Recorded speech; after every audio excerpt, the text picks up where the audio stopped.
the Philadelphia Eagles fans wanted and they got. Jalen Mills got hurt. Everybody wanted him out. Everybody wanted him on the bench. Well, he was on the bench on Sunday night. Rasul Douglas was in the game. And Rasul Douglas, let's just say that he did not look better than Jalen Mills. Brendan Albert is here. I am Adrian Fedque. So Jalen Mills is average. I've been telling you guys all year. And we got Rasul Douglas, and it didn't look pretty. It's one of those things like careful what you wish for, situations like I'm not saying Jalen Mills was lighting the league on fire and was a rock star, but obviously Rasul Douglas, there was a reason and he got pretty much exposed to us why he wasn't beating out Jalen Mills in practice for that spot. Well, Jalen Mills can at least tackle. Yes. I mean, like attempt. Yeah, I mean, I know he gives up a lot of these double moves, and it looks horrible because they go for 40 to 50 yards. But Rasul Douglas was getting beat on every quick slant. He wasn't making tackles. 3rd and 15, this play that we're going to look at where he's just stuck in cement. I don't know what the hell he's doing. So, you know what? Let's just get into it right now. Let's just go. Let's do it. Let me go ahead and share my screen here, guys. Yeah, so the first play we're going to look at, it's in the first quarter. It's a quick slant. It's a 3rd down quick slant, and Rasul Douglas gets beat, and he gets beat pretty clean. Yeah, we have first quarter, 8:18. Now, this is obviously a big thing we got to talk about here with the Eagles. The Cowboys showing off their shiny new toy here, and Amari Cooper. Yeah, Amari Cooper gets shown off, but Golden Tate doesn't get targets, but that's another story. That was really surprising to me, to be honest with you. I would have put all the money down in the world that Golden Tate would have had more opportunities than Amari Cooper, especially after the bye week. But anyway, we're going to look at here, bottom of the screen. Okay, so we pretty much know this safety is no help for us on quick move. No help. Anything that's quick, no help. So the only help we have here is going to be Malcolm, and that depends on what his responsibility is. What bothers you here is, okay, cool. Hey, we've seen him in the box. He's probably not really going to be a great quick dropper here if we get a quick slam. What bothers you here is, as a corner, you have to mirror as long as you can. You never want to turn your hips and turn your shoulders, because as soon as you do, you're giving away an opportunity. And Douglas here is just going to give this away too quickly here. Pretty much right now, it's over. Yeah. 100% over. Flip his hips all the way around. 100%. At this point, you want to stay square as long as you can. And Amari Cooper might not be an elite receiver, but he is a quick, and he's really good with his feet off the line. And this is just a given pitch and catch here. Simple free money. I'll go back here and give you a free one. It's just free money, man. When you get your hips turned as a DB, game over right away. Yeah, I mean, you can just pause it right there. Boom. It's just it's just really bad. Hey, don't worry, Brendan. We can pause it at other points because it's going to look worse. It's going to get worse. So Rasul, here's the thing that I noticed, though, with Jim Schwartz. They didn't play as much off coverage in this game as I thought. So I did notice that there were changes on the defensive side in terms of the secondary. They were playing a little bit closer to the line of scrimmage. It just didn't work. Nothing is working for this defense this year. Yeah, I mean, I think the biggest thing, too, that we got to talk about, Adrian, is the massive turnaround and turnover differential that we've seen with the Eagles. Not just giving the ball away, but taking the ball away was a really big reason that they were so good. Yeah, they only have 7 turnovers this year. Exactly. I mean, the Buffalo Bills, Adrian, you and me were really critical about Buffalo being a playoff team last year. We said, look, you're only a playoff team because you're turning the ball over. You're not a good team. And any team, for that matter, can't be a really great team if you're giving the ball away more and more each week. This play right here really pissed me off. 3rd and 15. The Eagles, I believe they had spent a couple timeouts in an effort to try and get the ball back before halftime. Instead, Dak Prescott converts his 3rd and 15. The Cowboys go down the field. They score a touchdown. It's 13-3 before the break. But this play right here, this 3rd and 15, Rasul Douglas stuck in cement, completely unacceptable. I mean, I hate to say this because these guys are paid to be professional athletes and paid to basically play Mortal Kombat of the 2018 world. But this is such a soft, candy-ass play here, man. I mean, I get it. When you get a screen coming your way and you get big offensive linemen, hey, I'm 150 pounds minimum under the weight here. And I get that. By the way, he doesn't move. He just stands there. Watch. No. Watch this play. No. And here's the thing. Like, if in this situation you have to attack the block. You have to get underneath them. You have to make the offensive lineman go low. And your best thing you're hoping for at this point is either A, to avoid the block, or B, to cause a pile that delays the receiver long enough that we can get all of our teammates here. Either way, when we watch this in full speed, and I promise you guys, we're watching this in full speed. I'm not pausing this. I'm putting my hands up in the air here so that you believe me that we just stop for no reason. And he didn't move. No. When it comes to attacking the screen, if you wait, you're late. And it's 100% what happens here. We just stopped like as we ran into quicksand, and now it's over because now you're allowing this big offensive lineman, who's not very fast as it is, the opportunity to look fast. Oh, my God. It looks even worse on the end zone camera. Yeah. Like I said, soft-ass play here, man. You got to get your nose dirty and get in there and at least get taken up by the block. I mean, it's just – he should have been at the 40, and he's just standing there at the 45. Well, not to mention that, Adrian, like, if you're going to be soft, at least be soft in your gap. Your run gap is outside, not inside. Like, there's no help here. You have to force them to cut inside because you see you have a teammate here in Malcolm. When you cut inside, now this offensive lineman, he essentially can block two guys at once. That is the big difference here between being soft and dumb because you were both of those on that play, son. Oh, my. Yeah. This is Rasul Douglas on Sunday night. All right, so we're going to look at another play. And, we kind of referenced it earlier with Jalen Mills and tackling. Well, Rasul Douglas didn't tackle in this game. And this was an example of how he needs to get better width so he can put himself in a better position to make a play. Yep, exactly right. So much of tackling is just being in the right spot, being physical, being strong, being powerful. All of that's all well and good, but you got to get in the right spot. So let's talk about – let me go back here. Let's talk about what kind of receiving threats do we have here. Okay.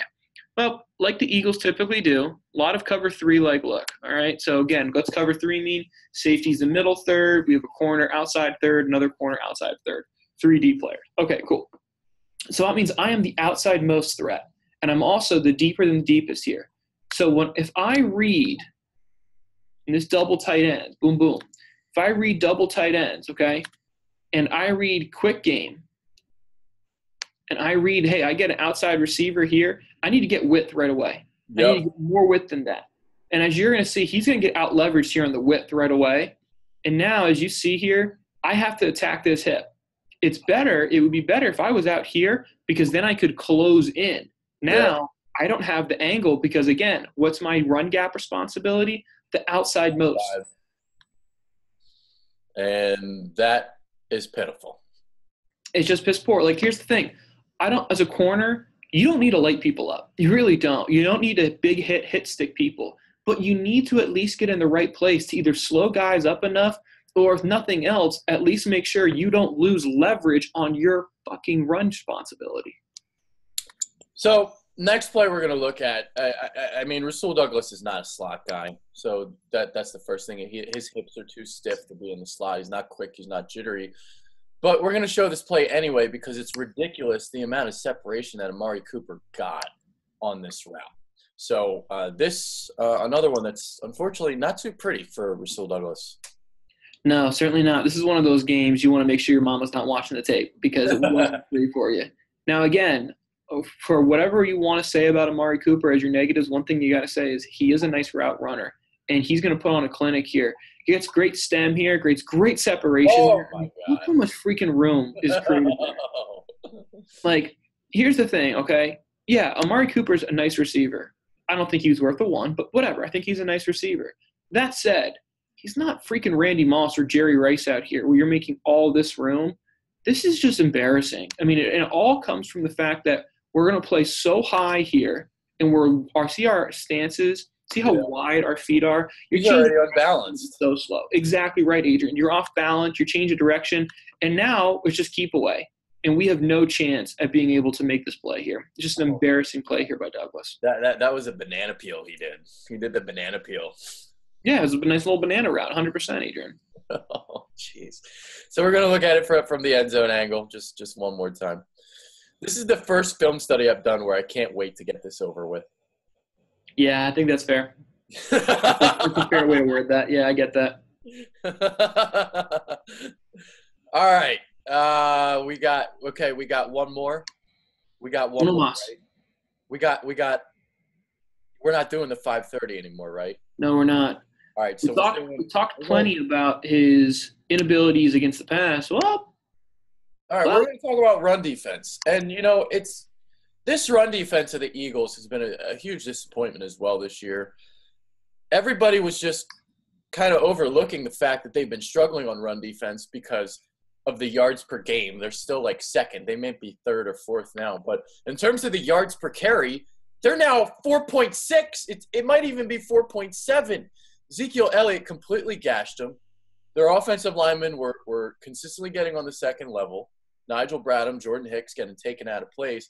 But the play that we're going to show, Douglas is the C-gap defender here, and this is not good. No, it's not. Now, what you have to just kind of be aware of here, let's talk about pre-snap. Okay, pre-snap, what do we get here? Towards the boundary, meaning the short side of the field, we have 4 gaps we have to defend. We have the A gap between the center and the guard. Then we have the B gap, the C gap, and because there's a tight end, we have a D gap. Well, that's fine. We have 4 defenders here. 1, 2, 3, 4. Perfect. So we are even here. This is perfect case scenario. This is what you want. But I'm willing to bet 99% of the time when I see a fullback line up here wide, he's going to motion in. And in this play, obviously he is. Okay, so now he motions in. So what's that mean? That means the Cowboys now have one more gap. They've created one more gap because this fullback now can be essentially similar to like another tight end, if you kind of imagine a visual aid. Yep. So how do we counter as the Philadelphia Eagles? Well, now our corner has to fit. Our corner has to fit in somewhere. In this specific example, our end is now going to be the outside most gap, which means what? Douglas is going to have to replace inside. And as we're going to see here, it went as poorly as you would think it will. Oh, my God. Yeah. Jalen Mills is not afraid to stick his nose in there and run defense. I'll tell you that. So again, 4 defenders, 4 gaps. A, B, C, D. Perfect. We're great. This is exactly what we want. Then we get our fullback motioning in. Okay. So now the Cowboys are +1. So what's that mean? The corner out here who's not in the screen, he has to come in. And look, if I am any offensive coordinator for Brain, I love this matchup. You're going to tell me you're going to bring in a backup defensive back to have to be an inside run defender against a physical offense? Yeah, I like my matchup here. And you know what? The vision here from Zeke wins. Yeah. We get Zeke's vision and a shitty corner tackling. That's a Cowboys win there. Did Bradham over pursue on this play too? Kind of looking I think this is tough, Adrian. And the reason I say that is because the Cowboys are such a zone-heavy blocking team. Yeah. When you play zone teams, it forces you as a linebacker to kind of slow play things, because if you look at this looks like it's a clear A-gap run. I mean, that's what it looks like, a clear A-gap run. But because you have a zone blocking team, meaning it's not like you have a power where a guard's pulling through and it's very clear, you are allowing your running back to have vision. So because of that, I would say no, Adrian. But the only reason I say that is because when you play a zone team, it causes you as a linebacker to be a split second more hesitant, because you have to be more confident and trusting of your teammates to fill any cutback lanes. And this was not a good time to be that. Oh, man. Rasul. Well, we're going to see more Rasul on Sunday against the Saints. Yeah. So, yeah.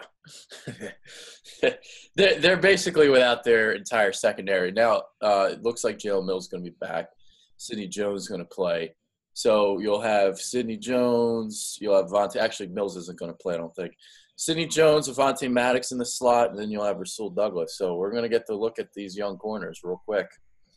Yeah, you are. And this is a big time to grow up, because you go down there to New Orleans and you get to play Drew Brees. That's rough. There's this feeling like it's this Patriots game again. Remember a couple years ago when they had that shocking win against New England? Yep. The thing about the New England game was they had 3 touchdowns off like special teams and defense. Yeah. So I don't expect that to happen again. In order to get like a shocking win like that you kind of need some things to go your way. And I'm just like, I expect them to come out. I expect them to play a good game. I don't expect them to win. I think the Saints will win this game like 31-24 or something. Yeah, I don't think anything you said there is wrong, because here's the thing. The way you beat teams like this is you have to win the turnover margin. Yeah. And we're seeing Drew Brees throw the ball less and less because that running game is so freaking good there in New Orleans. So there's just going to be less opportunities to cause turnovers. I mean, I agree with you, Adrian. If I'm a betting man, I'm not betting on the Eagles this week just because the Saints already have the most explosive offense in the NFL. One of top three, let's say at least. But they're not giving themselves opportunities to have turnovers. So that makes it really hard to beat them, especially at home. Yeah, just not getting the turnovers this year. And they were getting a lot of strip sacks last year, not really happening as much. The pressure hasn't been as consistent as last year. So just it seems like every unit has had a drop off. I mean, it's incredible, this team. Just complete 360, 180 from last year, I should say.